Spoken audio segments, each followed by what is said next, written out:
Okay, let's unpack this. Well, today we're diving into something, well, really fundamental if you're learning English. It's about training your brain to actually think in English. Stopping that whole translation thing from your first language. We've all been there, right? You have an idea, you think it in your language, then you sort of hunt for the English words, maybe piece them together. And like the sources you shared point out, it's not just slow. It often leads to kind of awkward grammar or word order. It just doesn't sound, well, natural. Exactly. It's because you're forcing English into a different structure. When you speak your own language, you don't translate. The idea pops up, the words just flow. And that's the goal here, really, what the sources are getting at, helping you build that direct connection. You think something, and the English words, they just come out directly. No detour through your first language. Right. Skipping that middleman. Yeah. And it might sound as a big ask, but the sources make it clear it's totally possible with practice. Okay. So for this deep dive, our mission is clear. We're going to pull out the practical stuff, the actionable techniques from the sources you shared that you can use like right away to start training your brain to think in English. We're after those key takeaways, those little nuggets. So let's start at the beginning. The real fundamental idea the sources talk about, building that direct link, object or idea straight to the English word. Yeah, and one of the simplest ways, it sounds almost too simple, is labeling things. Literally. Yeah. You write chair on a bit of paper, stick it on a chair, do it for table, door, window, refrigerator, book, whatever. Then when you see the thing, you just think or say the English word. Chair. Okay, so you see the actual chair and boom, the English word pops into your head. Exactly. It forces that direct visual to word connection. It totally bypasses your first language for that object. I like that. It's like building a new mental shortcut. And building on that, the sources also suggest sort of narrating your own daily actions. Using simple English sentences. When you wake up, just think, I am awake now. Yeah. Getting out of bed. I'm getting out of bed. I am brushing my teeth, that sort of thing. Precisely. Yeah. Feels a bit odd, maybe, Not at first. Fidette. But what you're doing is wiring your everyday life, those mundane actions, directly into English. Building that new path, like you said. That's kind of like a mental warm-up. That's a great way to put it. Warming up your English brain muscles. The point isn't perfect grammar, especially when you're just thinking. It's about forming the habit, connecting ideas, objects, actions directly to simple English. Right. Don't worry about mistakes at this stage. Just do it. Exactly. Consistency is the name of the game. Okay, so those are the basic building blocks. But how do we take this out into the real world? That's where it gets really interesting, I think. The sources give loads of examples. They do. And it shows how many chances you have just through your normal day. Let's think about, say, just being in your kitchen, maybe making a simple meal, like David in the example. Yeah. Instead of translating his cooking thoughts, he's just looking and thinking in English. Sees the counter. This is the counter. Opens the fridge. I see carrots, potatoes. Simple observations. Very simple. Picks up a knife. This is a knife. Then I will use the knife to cut the carrots.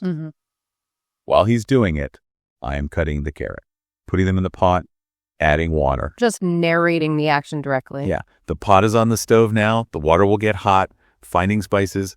I will add salt and pepper. And I remember the source mentioned he sometimes got stuck, like forgot the word for knife. He did.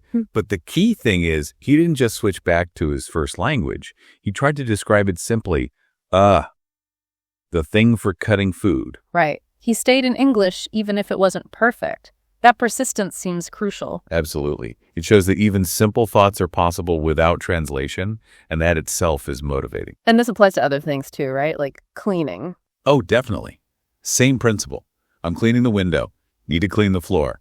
Looking at the bed. This is a bed. This is a pillow. I need to make the bed. It's constant little micro practices, embedding English into your space and actions. The sources even had those detailed routines, didn't they? Ben's morning, Sam's evening. Yeah, showing how you can narrate almost anything. The alarm goes off. The alarm is ringing. Stretching. I am stretching. Walking to the window. I am walking to the window. Looking out. It is sunny today. All the way through making breakfast, the commute. I am walking to the bus stop. The bus is coming. Making dinner, watching a video, feeling tired. I am going to sleep. It connects every little action to a simple English verb, every object to its noun. It builds the habit. Okay, so that's interacting with your immediate environment and tasks. What about describing things or sort of navigating? Good question. The sources cover that too. Like just looking out a window. Don't translate what you see. Describe it directly. I see a tree. The tree is green. There is a car on the street. The sky is blue today. Simple sentences.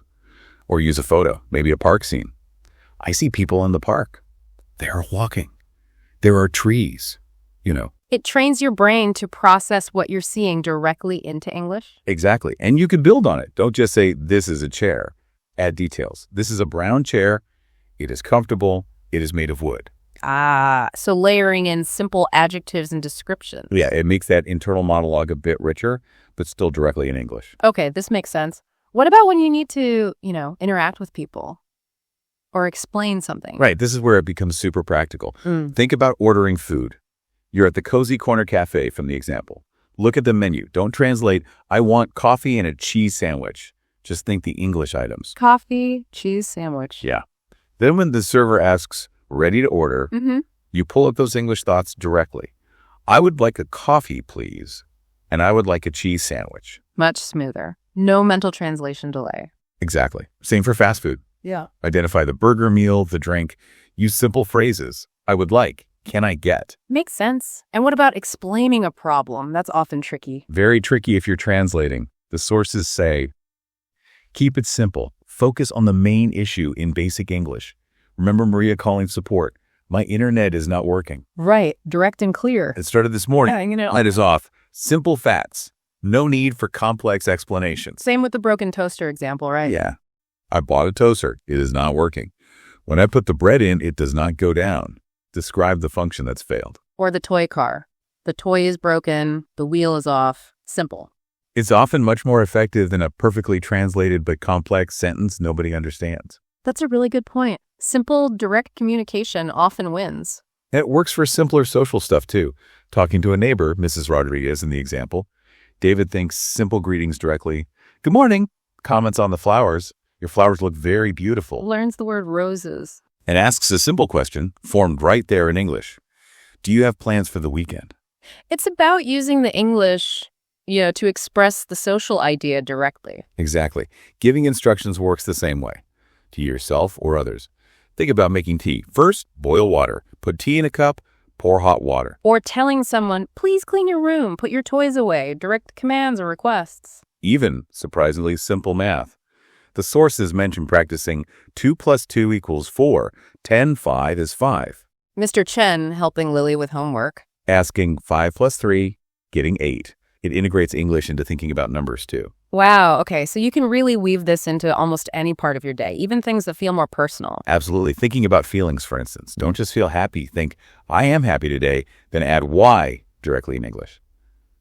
Because the sun is shining. Using because to connect the feeling and reason. Yes. Ben's reflections show that. Feeling relieved because work is done. Feeling good because he talked to family. It builds that sentence structure naturally. What about hobbies? Things you actually enjoy? Perfect opportunity. Think about your hobby, say gardening, or the English words. Plant, flower, soil, water. Then form simple thoughts. I like to garden. I water the plants. The chat between Tom and Maria about football and reading shows us using simple phrases like, what do you like to do? I like. Connecting your passions directly to English expression. Nice.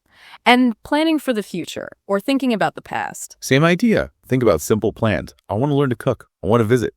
Like Aisha, writing her goals down in English. Finish book, learn bread, walk in the park. Using English for personal goals. And for memories. Use simple past tense directly.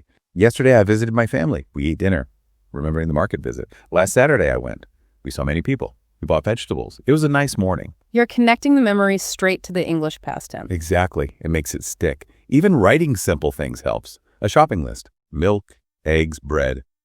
Or a short email. Hello, Alex. How are you? The weather here is sunny. It gives you a bit more time to consciously form those English thoughts. All right.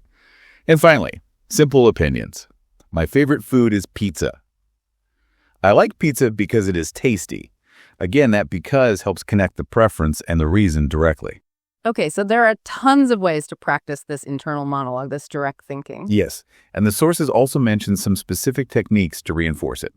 Using flashcards, maybe with pictures, to link images straight to words. Creating mental images for new vocabulary instead of just translating. And this is a big one. Using English learners' dictionaries. So you stay within the English system even when looking things up. Exactly. Yeah. Don't jump back to your first language. Same with reading simple texts. Try to guess from context first.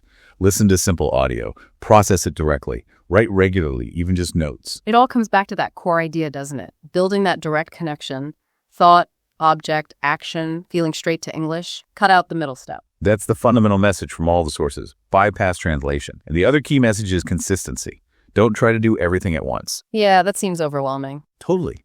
Just pick one thing. Maybe labeling items on your desk for a week or narrating your breakfast routine. Start small, but do it consistently. And the mindset. Gotta be patient. Right? Absolutely. It's a journey. You will slip back into translating sometimes. That's normal. Just notice it and gently steer back. Focus on progress, not perfection. Celebrate the small wins. Definitely. Thinking one word directly, understanding a simple sentence without translating, that's progress. Make it fun, maybe. Yeah, the sources suggest simple games, quick. Name everything in the room in English. Or describe your cat using only simple sentences. Keep it light. And just surrounding yourself with English helps too, I guess. Phone language, social media. For sure. The more English is just there in your environment, the more natural those direct connections will start to feel. So it's really about weaving English into your daily life, building that direct link piece by piece. One simple thought, one simple sentence at a time. That's how you build a habit. Okay, so let's leave you, our listener, with a final thought to chew on from this deep dive. We've seen how thinking directly in English can make communication faster, more natural, by cutting out that translation step. So the question is, what other skills or habits in your life might get a serious boost if you could identify and remove an unnecessary middle step? Something to think about. You've got some really solid practical tools now straight from the sources we discussed. Pick one, start small, be consistent. You really can train your brain to think more directly in English.